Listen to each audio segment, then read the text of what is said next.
Okay, well, in that case, I think we'll just get started. And I will hand the podium over to Robert Falconer, who's going to talk about internal family systems and entities and egregores and all kinds of great stuff. Robert, thank you so much for joining us today. Oh, having me. It's good to be here. Usually I'm in this little silo of therapy land, talking to therapists about therapy issues, and it's nice to breathe some other fresher air. I sort of study consciousness from like the uh, this is a little gross. I have a 12-year-old part who's very active. Perhaps I could be the proctologist of consciousness. The background I come from is working with extreme trauma. I was raped and beaten throughout my childhood sadistically by both of my parents. They were both alcoholic. My mother was institutionalized several times. My brother were teenagers. A little bit later, my father was murdered. This was all in a church-going family that maintained middle class. Sometimes I couldn't sit down on the church pew from having been raped all night, and Dad's up.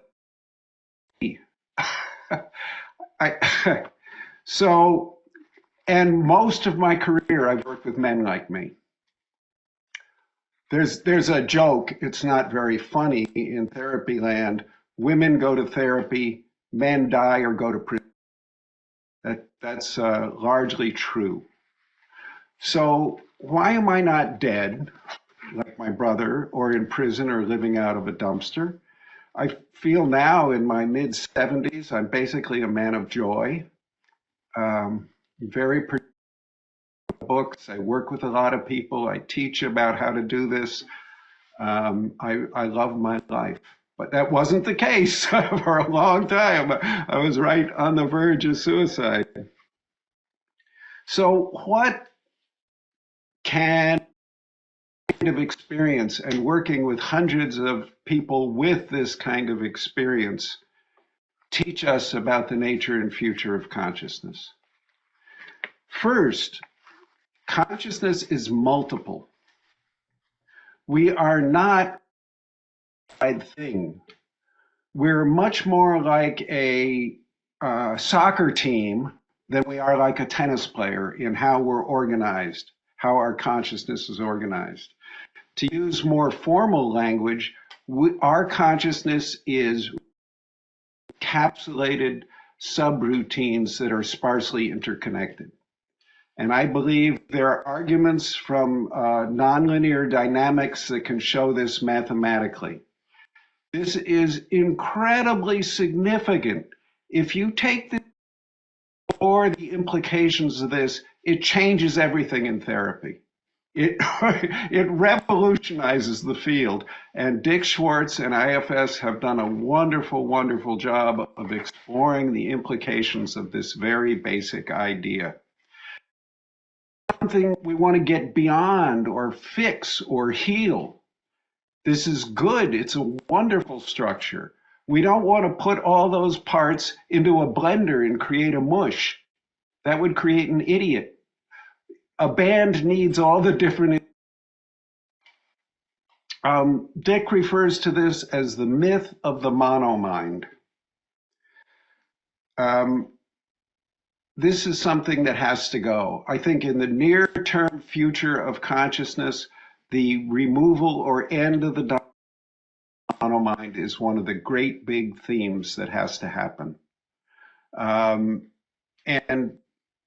there are many other traditions and philosophers and kinds of therapy that deal with a parts work structure. And I think this is a paradigm shift that absolutely has to happen for a whole lot of reasons. That's like the ground floor. I wrote a whole book about this. I've spent decades teaching this, but I'm going to go past that now. The next step, this is even harder to accept and more fundamental. Consciousness is porous. I think this is one of the belief that our consciousness is not porous is a fundamental error of the intellectual tradition that is a profound poison. There is a great anthropologist named Tanya Luhrmann, who's active today, who studied psychosis and spirituality worldwide. And she says we have what she calls the Citadel model of mind. We think everything in here is our private property. It's ours alone. Nobody gets in here. It doesn't go out. And it constitutes our identity. It's strong. This looks like a great big fortress, but actually it's incredibly brittle. And the slightest little bit of information coming in that contradicts that theory, and people shatter. We in the West spend over what most other cultures spend on acute psychosis. We get worse results. 1,000 times the money and worse results. And the worst thing is we're spreading our technology and techniques of mental health, and the native ones are being obliterated in the path of modernization. Okay, there's another woman, Isabel Clarke, who's a psychologist who works inpatient with psychosis in England, who developed a very similar theory. She calls it the billiard ball theory. And she says this idea that our minds are this impervious thing like this is what makes psychosis so difficult and so destructive in the West. She and Luhrmann don't seem to know each other's work. There's no references back and forth. Very different bases. This is an example of consilience, where two different sets of data lead to the same conclusion. Here's this theory we have in the West that our minds are, this citadel or billiard ball. It totally poisons us. Daniel, what was his name? Daniel Siegel, the guy who invented interpersonal neurobiology, also understands this very deeply. And even though he's an MD, he's got every credential you could imagine, when he started talking about this, he was exiled from the academic community and he had to go it alone. But now there's like many people who do this. There's over 50 books published, things all around books sold all around the world. He says that this belief that our mind is this, solo self, he calls it, is so ingrained in our language that it makes it impossible for us to even think clearly. And he says he calls for a complete, because we're not going to be able to evolve or move forward. And he's made some suggestions in that direction, but they seem very clunky and very difficult so far. We need something basic has to change here. This is really deeply, deeply in our. Another thing he says, which he just points out, the number one way we regulate our internal emotional states is through connection with others. It's not inside the. We do it through this interrelationship. We are that interrelational field. Okay. All of these subjects I've mentioned, I could talk about for many hours each, but I'm just going to rush ahead. You guys will get excited and go do the homework. If you start thinking that the mind is really porous, it opens us up to understand all sorts of things. Spirit possession, for instance. Now, I know, boy, have I gotten in a lot of trouble for talking about spirit possession. I mean, Dick, Bob, I really wish you wouldn't use those words. I mean, it's really bad. You can't talk about this. So let me just put it this way, so that the most hardcore rationalist materialist of you might. There is a basic biopsychological dynamic that happens in every culture we have records of. It's one of the most widely spread cultural traits, and in every era of history we have records of. Biopsychological dynamic can have profound effects for good and for ill. The metaphor used to describe this most often is spirit possession. Whatever we call this stuff, it's important. People's lives can change overnight when they have this kind of experience of spirit presence. Tanya Luhrmann calls these spirit presence experiences or spirit presence events. A non-judgmental way to talk about it. There are two more points that I think my underbelly view of consciousness find are very important. Personalism, these parts of ourselves, spirit beings, whatever they are, when we meet them, we can work with them much more effectively if we treat them as persons. Conscious, agentic beings. Martin Buber understood this. He's not really popular in academia anymore either. And I'm a radical pragmatist, a follower of William James. Whatever works is real. And all that fancy stuff, I sort of go, oh, okay. If it works, it's real. To relieve human suffering, what works is what's real in that field. And what works is treating these parts of people as fully formed people, having dialogues with them, a dialogical relationship, relational, interactive, treating them with respect, I think is a word that most psychotherapy is fundamentally disrespectful of the client. It labels them, puts them in categories. Diagnosis is an act of disrespect. Psychotic people are disrespected all over the place. People have the most powerful emotional, visionary experience of their lives, and some psychiatrist said, your brain's broken, don't pay any attention, that stuff's meaningless, don't listen. That's terrible. I shouldn't talk like this, but I'm old and I don't need to work anymore, so I get away with it now. Other people don't have this ability because they still have to operate within the system. The fourth major point, so we got consciousness is multiple, consciousness is porous, personalism, it has to be treated as persons, respectful, relational. The fourth point is spirit.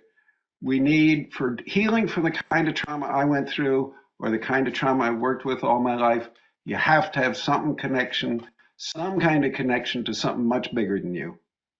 Much bigger than you. It's called spirit. I don't care what people call it. I'll go with whatever name. They want to call it the big wooza. I am fine with that. But I've worked a lot in Pakistan and China and a bunch of other places. I'm not arrogant enough to think I have any answers about what it is. Which they want to use is fine with me. So I'm going to go back into the personalism a little bit.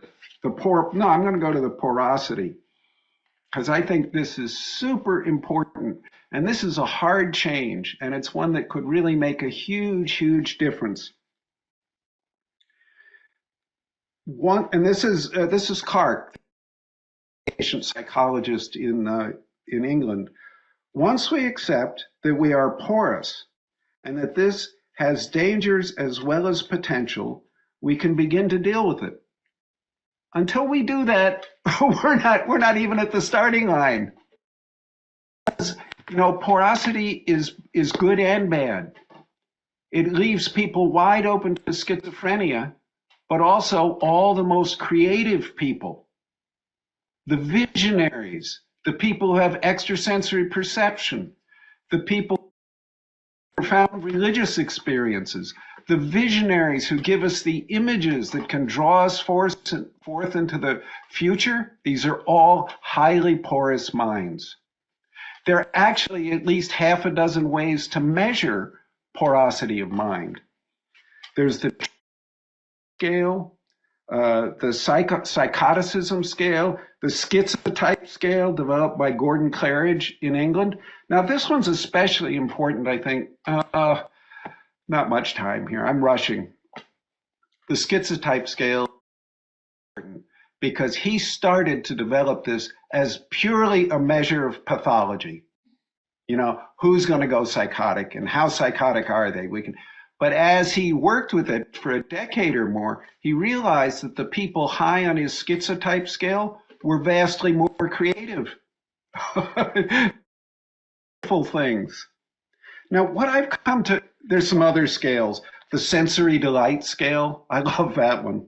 The Stanford hypnotizability scale seems to relate to these other, the Tellingen absorption scale that uses.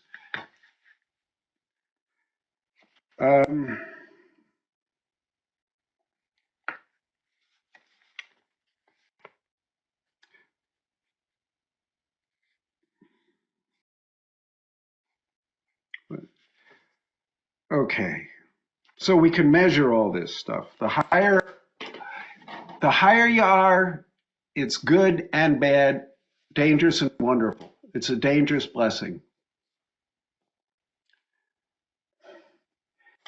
The way we receive people who are high is very destructive to them.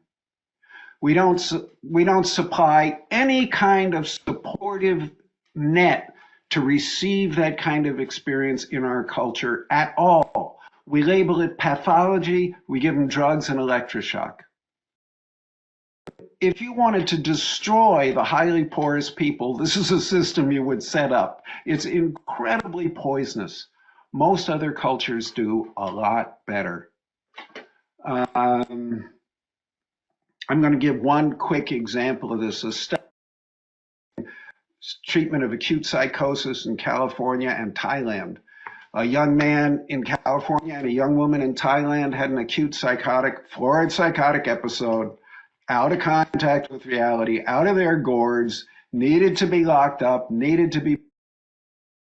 The guy in California is told, taken into the shaman, the psychiatrist in the white coat, the stethoscope, told, your brain is broken, take these meds. Unfortunately, they'll turn your brain to a jellyfish in about 10 years.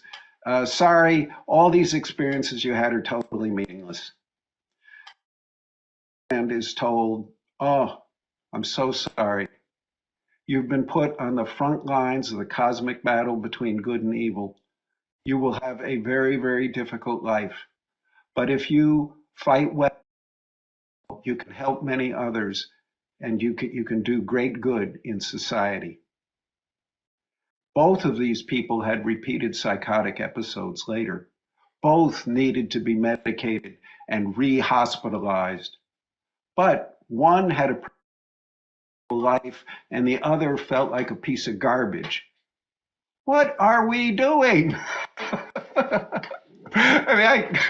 What the hell are we doing? And you start saying stuff like this, you will be exiled from the therapy world. Personal experience. You will be in trouble.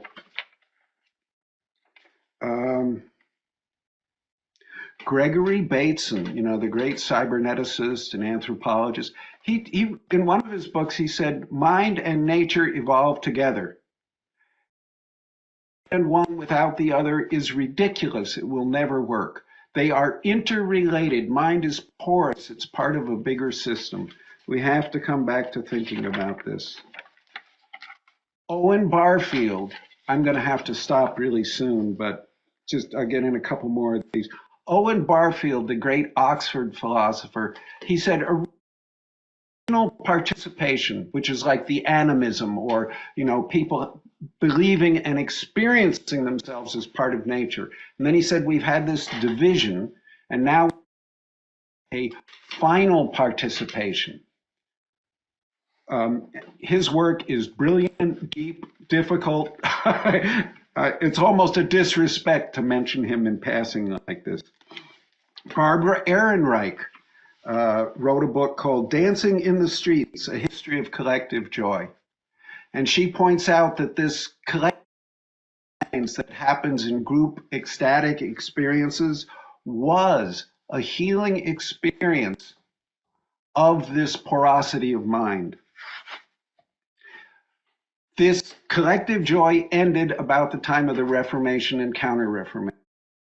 Taylor, a great philosopher at the McGill University in Canada, talked about the buffered mind, same idea as the Citadel mind. He said it really got going at this same time. Something happened there that I think is the origin of our current illness. It's all about this conceiving of ourselves as a citadel, and it's poison. It's absolute poison. This is what I think we need to change. I think this is the future, the immediate future.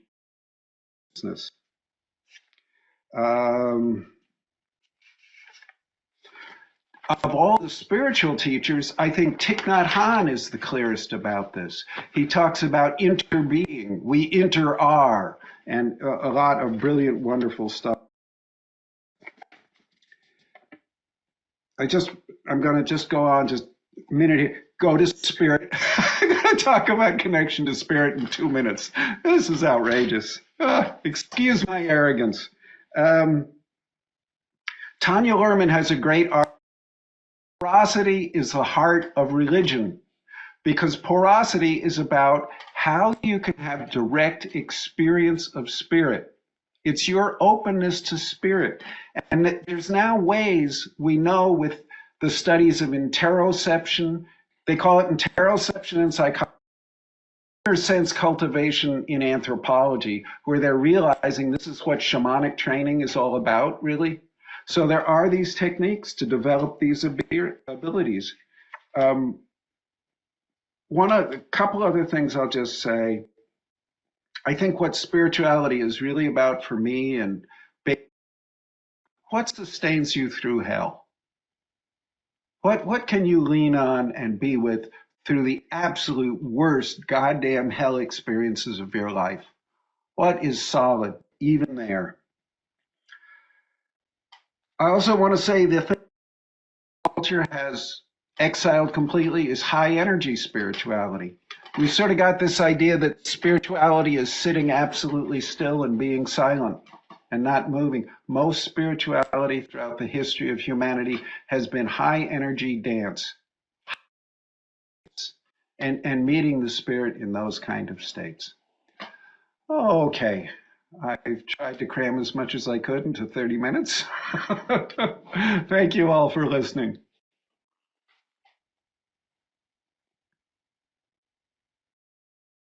Thank you so much, Bob. Yeah, I can see you had a lot on your plate there. Is there anything that you felt really truncated in that time that you want to just take another couple minutes to kind of like express?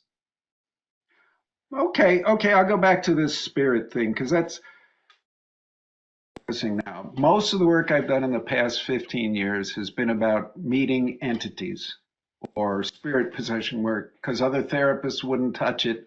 And when they heard I would deal with it, I got all these referrals. So one of the most recent books I did is all about this and how to deal with it in a good way. Can you tell us a little bit more about how you see spirits? I mean, do you see it more from a Jungian sense, or more just like, are they like whatever metaphor system appeals to the person? When I worked in Pakistan, I talked about jinn. Mm-hmm. That's fine. I don't just focused on pragmatic techniques. How can I relate to this thing in a way that helps relieve that person's suffering? And I've been, by focusing on that question, instead of this, when I start trying to go down the path of what are these things, whoo, I'm gone for days, weeks. But if this person right in front of me, I can come with some things that are actually valuable. First one is, these things only have power in a person when the person's afraid of them. But they're really good at scaring. So you find all the parts who are scared of these things and welcome them in, make them feel safe. You don't try and bulldoze over those parts. You welcome them in with love. So that's the most important thing I found. The second thing I found, fight these things. It's not like exorcisms and rage and all out, out, out, demon out. Most of them are lost, desperate, suffering beings themselves who just attach to a person out of their own need. A Burning Man festival every year, where people take a lot of psychedelics in a very unprotected kind of space without I mean the whole space is its own kind of container. But after going to Burning Man after numbers, I went to a Shipibo shaman and older, well-respected shaman. When people came who had been to Burning Man a lot of these festivals, people were like, oh no, because apparently they would have just tons of on them. And you have to spend the first ceremonies kind of peeling away these beings. So I hear what you're saying about you can just like let them. According to this tradition, you can actually have a lot of different attachments that are not necessarily something you're even aware of. They're kind of like these little autonomous complexes that. Mm-hmm. Does that resonate with you? Do you feel that are totally, yeah, and they prefer to. They don't like being discovered. I didn't mean to imply that you let them be. It's just that they are also suffering. And if I go to them with compassion and help them move on, that's much better than fighting with them. One thing I did forget to mention, completely forget entities. That's another reason why this is so front and forward now. In most of the major studies, like Roland Griffiths and some of the people at the Imperial College in London, 50 or more % of the people doing high-dose DMT containing psychedelics meet conscious agentic beings. The University of New Mexico discovered this and it freaked him out. But so they're also showing up in the psychedelic space. I had a question for you for 1 second. What about the relationship between people who've suffered, like you have, sort of that leads to sort of dissociative states in a weird way, and then the ability later in life to be a channel or a medium or to be a shaman or work with spirits. It feels like trauma. I guess it has to do with what you're talking about, the ferocity of the psyche. It makes people more aware of that experience, of that porousness. Mm-hmm. So they're able maybe to access a wider range of psychic experience or bring them into consciousness. I think so. And it's a really odd and, to me, very disturbing phenomena that takes people to the same profound spiritual states that are achieved in other ways. But many spiritual traditions, like the Sundance, they use this explicitly. I'm going to tell one story, and if you're easily offended, you should turn off your... One of the things my father did to me repeatedly was he would suffocate me unconscious while he was beating and raping me, because that was the one pain I could never distance from or numb out at all. So when he... And then in those states of unconsciousness, I met a merciful female presence. And it was such, what a blessing, what a wonderful thing, oh my God, so wonderful. But I came to hate her back. I came to hate her and I cursed her. Damn you, don't send me back there. I did not want to be alive, But how bizarre that my first profound meeting with spirit came while being raped and tortured. Yeah. So there is a profound connection, and it's. Could you maybe give us 2 questions for you, I guess? What is kind of the goal then? I mean, is the goal kind of like to reach a more like integrated state? I'm thinking of like Gurdjieff, right? He talked about all these different eyes that are kind of like running them. They're like a machine. But ultimately, if you reach a higher state of being, you sort of integrate those eyes. You have them under your command in a way, and when there's more of an integration of identity. Is that for you kind of what you see as a person, more just recognizing that we have all these different like sub-programs running all the time? Great question. I don't think integrating them is right. I think you want all the different instruments in your band. If everybody was a bass player, you would have a lousy band. You want all the different instruments And we want them as distinct as possible. We want to encourage their individuality. We just want to help the band play well together. Now, I think most people are wandering around the planet in a state of internal civil war. And most people have their psychic energy in internal civil war. So I want to help. First, stop shooting, guys. Stop shooting. Please, just put your guns down. And then get them to cooperate. And when they so much more powerful and creative, and there's so much more joy in their life, you know. So that's my model of therapy. An orchestra, if you like classical music, a great orchestra or a great chorus. I'm curious, Robert, where you see kind of progress in the field, you know, kind of, I mean, do you see, like, one of the ideas is that as we discuss consciousness, do you see, despite, we're seeing negative effects of technology and or social fragmentation, are you also seeing some positive, either anecdotally or from what your colleagues say or what you read to think about? Okay. IFS is ridiculously popular now. I mean, somebody said it's like the Beatles. If you're an IFS therapist, you got more clients than you know what to do with, and the trainings are sold out and on. And IFS is, I believe, the most respectful and powerful form of therapy available because it's based on parts. It also has this concept of self, which we didn't really talk about. But it actually sort of sexuality in a way that's acceptable to modern materialist minds. So I think that's a very positive, smaller frame thing. The bigger frame thing I think is very positive is the of this Citadel model of mind are being more and more widely recognized, and there are many people from many different directions working to change this. Daniel Siegel in interpersonal neurobiology, Thich Nhat Hanh and all his ideas of interbeing, Tanya Luhrmann and her anthropology, Bell Clark and her work with psychosis, and she's sponsored several conferences in the UK.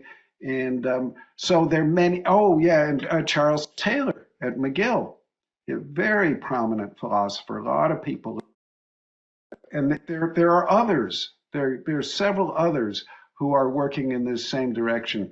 If these people can come together and start talking to each other, I think a big change could happen in this. And I think this idea that our minds are a citadel underlies suffering and dysfunction.